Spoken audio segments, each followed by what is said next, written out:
El 4 de mayo del 2026, la DTCC anunció algo que la mayoría de los medios financieros tradicionales, convencionales, cubrieron como una noticia técnica aburrida, que iban a lanzar un servicio de tokenización de valores. En el proceso, más de 50 instituciones financieras participando de esto. Goldman Sachs, JP Morgan, BlackRock, Morgan Stanley, New York Stock Exchange y Nasdaq. Y por supuesto, no podía faltar Ripple Prime. ¿Y cuáles son las fechas de lanzamiento? Las operaciones de prueba comienzan en julio del 2026 y el lanzamiento definitivo, el lanzamiento completo, en octubre de este mismo año. La DTCC custodia en activos un total de 114 billones de dólares y procesa cada año, me habrás escuchado decir esta cifra múltiples veces, 4,7 cuatrillones de dólares. Cuando la DTCC pone una fecha en el calendario para algo, el sistema financiero global se mueve hacia esa fecha. Hoy no vengo a hablarte del orden de adopción, como hice en el vídeo de ayer, hoy vengo a hablarte del ritmo de adopción. Hoy hablamos de qué institución se mueve primero, el sector privado al sector público y en qué orden. Hoy hablamos de cómo encaja el petrocripto, es decir,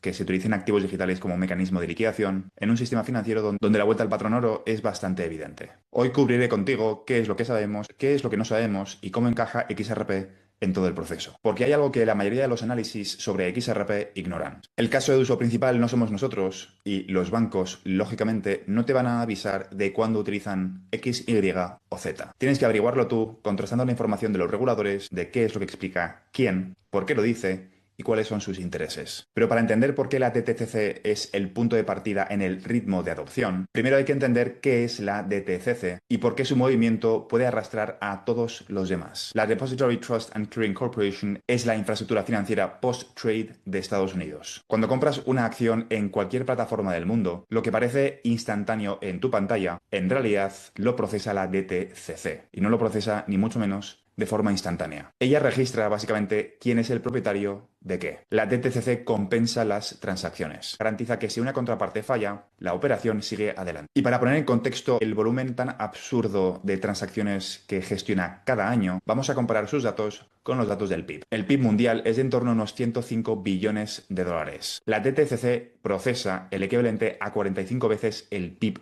mundial. Esos son los 4,7 quadrillions de los que hablo siempre. Y en diciembre de 2025, la DTCC obtuvo de la SEC una Non-Action Letter que le permite ofrecer servicios de tokenización para un conjunto definido de activos. Acciones de Russell 1000, ETFs, bonos del Tesoro de Estados Unidos. Es decir, la DTCC no está explorando la tokenización, la va a lanzar. Está implementándola, tiene una fecha fija en el calendario, tiene la autorización regulatoria en la mano y está colaborando con más de 50 instituciones para implementarlo. El presidente de la DTCC, Frank Lasala, lo dijo sin ningún tipo de rodeo. El objetivo es crear un puente entre las finanzas tradicionales y las finanzas descentralizadas. Y lógicamente, en ese grupo de trabajo se encuentra, como he dicho al principio del vídeo, Ripple Prime. Y es que esto no es una señal menor, es Ripple sentada en la mesa en la que se decide el futuro de la infraestructura de liquidación post-trade de Estados Unidos. En esa mesa se diseña la próxima versión del sistema de liquidación americano. El 17 de abril de 2026, la SEC aprobó la propuesta de The New York Stock Exchange para permitir que valores tokenizados se listen y operen en la bolsa de Nueva York. Y esa misma semana, Nasdaq ponía en marcha su propio marco para que las empresas emitan directamente sus acciones sobre blockchain. Paul Atkins ha sido muy claro, el presidente de la SEC. Ha sido muy explícito en sus conferencias públicas. La tokenización puede alcanzar una liquidación en T+0 y describe el T+0 como la forma de eliminar el riesgo en el proceso. Cada segundo que existe entre que se ejecuta la transacción y se compensa es un riesgo que el inversor y todas las partes asumen. Atkins llegó más lejos en una declaración reciente. Calificó el T+0 como la forma de hacer los mercados más resilientes y transparentes y añadió que blockchain permite que se sepa quién es el propietario real en cada segundo de cada acción, algo que hoy las empresas públicas no conocen. ¿Y cuál es el calendario concreto? ¿Cuál es el ritmo de adopción? El calendario concreto es el siguiente. En julio de 2026, en apenas unas semanas, pocos meses, nos encontraremos en una fase donde hay operaciones de producción limitadas en la DTCC. Una fase de test, una fase de prueba. El lanzamiento del servicio total y completo del servicio de tokenización comenzará en octubre de este mismo año. Y Nasdaq y New York Stock Exchange ya tienen la aprobación por parte de los reguladores para operar valores tokenizados sobre la infraestructura de la DTCC. No estamos hablando del año 2030 o del año 2028, estamos hablando del año 2026, este mismo año. Y no estamos hablando de proyectos piloto en países pequeños, estamos hablando de literalmente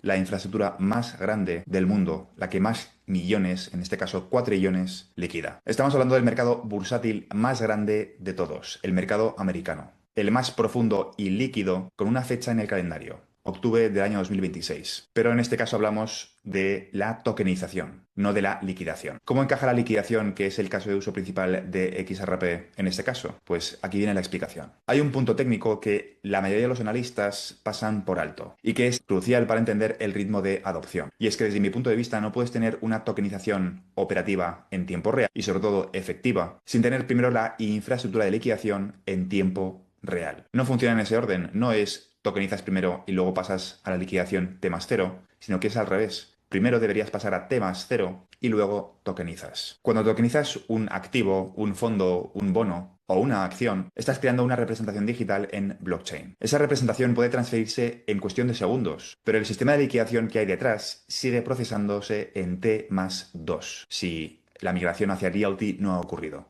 Si no ha ocurrido previamente, quiere decir. Por lo tanto, el beneficio de la tokenización es incompleto o se pierde. Sigues necesitando que pase un día o dos para que la operación se complete de forma definitiva. Básicamente la idea es muy sencilla. Una tokenización sin una liquidación en T+0 es como poner el motor de un Fórmula 1 en un coche que tiene las ruedas pinchadas. La liquidación en T+0 no es una consecuencia de la tokenización, debería ser su prerequisito para que tenga sentido, para que la transferencia de valor sea definitiva y completa en cuestión de segundos. Primero deberíamos ver una infraestructura de liquidación instantánea y posteriormente la tokenización a escala. Y es que eso es lo que explica el orden del calendario de la DTCC. Primero tenemos el Non-Letter Action de diciembre del 2025, pero es relativa a la tokenización. Después tenemos los tests en julio de 2026 y después tenemos el lanzamiento de ese servicio de tokenización de la DTCC en octubre de 2026. Y en paralelo, el trabajo regulatorio para pasar el sistema financiero a T+0 lo está llevando a cabo Paul Atkins y la SEC y se está acelerando. ¿Dónde encaja XRP en todo esto? XRP es técnicamente una infraestructura de liquidación de T+0. Y la DTCC, a través del proyecto ION, si hay suficiente liquidez en ciertos activos digitales, puede utilizar activos digitales para la liquidación post-trade. Ahora nos encontramos con que Ripple Prime está en ese grupo de trabajo y tampoco nos sorprende. Esto no es casualidad, es el posicionamiento estratégico en el momento correcto del ciclo de adopción. La DTCC es el sistema de liquidación de valores, pero XRP puede cumplir una función en distintos mercados. Hay otro sistema que es igual de crítico. SWIFT para los pagos internacionales, Fedwire para los pagos domésticos nacionales y ahora FedNow, y chips para las liquidaciones de alto valor. Y SWIFT tiene un problema. Si un banco quiere liquidar entre Tokio y Frankfurt en fin de semana, no puede, porque los mercados están cerrados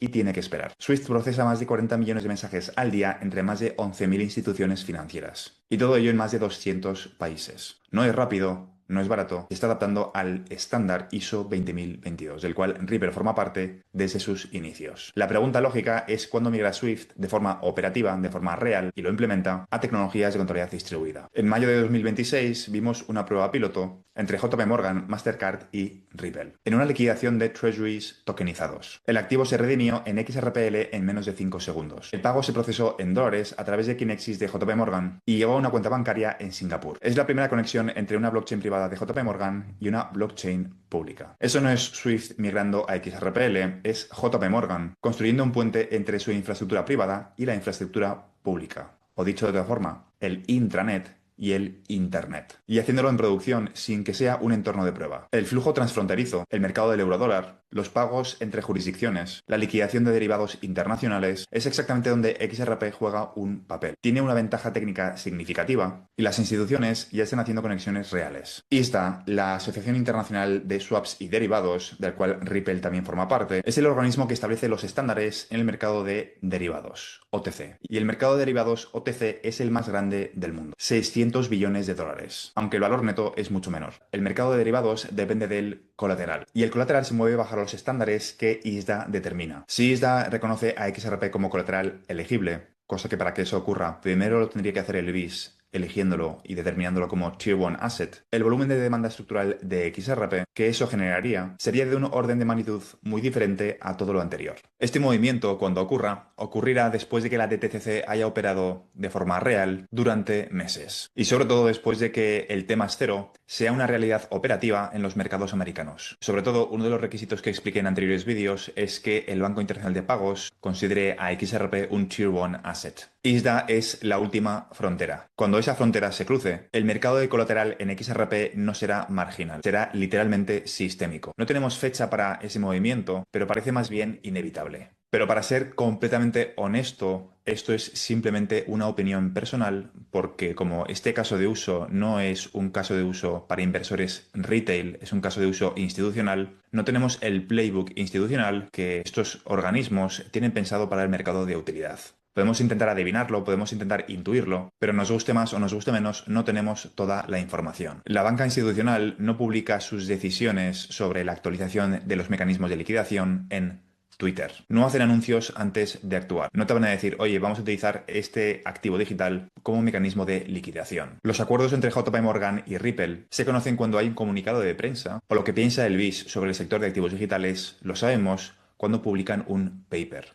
Cuando están en proceso de negociación, cuando están en fase de test, cuando están a punto de lanzarlo, o más bien hasta que no estén a punto de lanzarlo, no lo sabremos. Lo que está ocurriendo en los despachos de los bancos centrales, lo que está ocurriendo en los pasillos de ciertas instituciones, lo desconocemos. Las conversaciones de ISDA sobre DLT, los pilotos silenciosos de SWIFT con blockchain, todo ello no está disponible para el público, para nuestro análisis. Solamente tenemos acceso a aquello que ellos consideran que es relevante. La asimetría de información en este mercado no es un fallo, es un diseño. Es estructural y es que necesitas proteger los pasos que vas a implementar y solamente se puede saber cuando ya lo has implementado. La banca nunca avisa antes de actuar. Actúa y después comunica. Esto significa que el ritmo real de adopción puede estar ocurriendo mucho más rápido de lo que los datos sugieren, o incluso puede ser más lento. La honestidad intelectual exige saber y reconocer que no lo sabemos. Así que, siguiendo con el vídeo de ayer, vamos a unir ambos conceptos. Sabemos que el orden de acontecimientos, el orden de adopción es primero el sector privado y luego el sector público. Hemos hablado hasta ahora del sector privado y sabemos que siguiendo el orden, primero tenemos que ver un mercado de activos digitales de XRP suficientemente profundo y líquido para que pueda existir un petrocripto, que es la pregunta que te he puesto al principio de este vídeo. Eso significa que si tenemos como fecha límite, vamos a decir que mediados de 2027 para la tokenización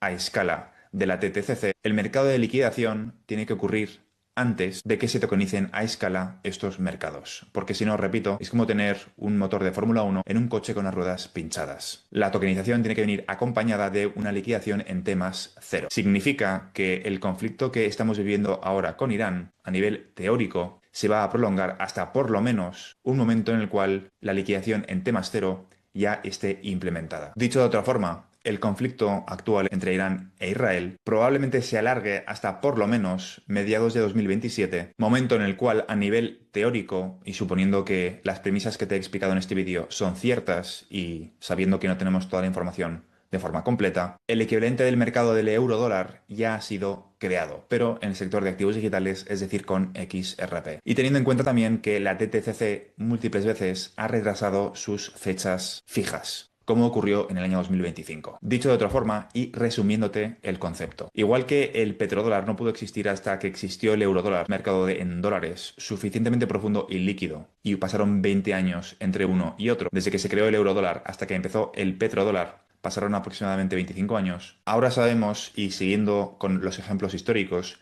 que primero tenemos que ver un equivalente al mercado del eurodólar, profundo y líquido, pero en el sector de activos digitales con XRP. Y posteriormente veríamos el equivalente a un petrodólar, pero con los activos digitales, un petrocripto. Y si sabemos y tenemos como criterio que la tokenización necesita como prerequisito que exista una liquidación en temas cero y que la fecha es 2027, vamos a decir que a mediados de 2027, con una tokenización a escala, significa que el petrocripto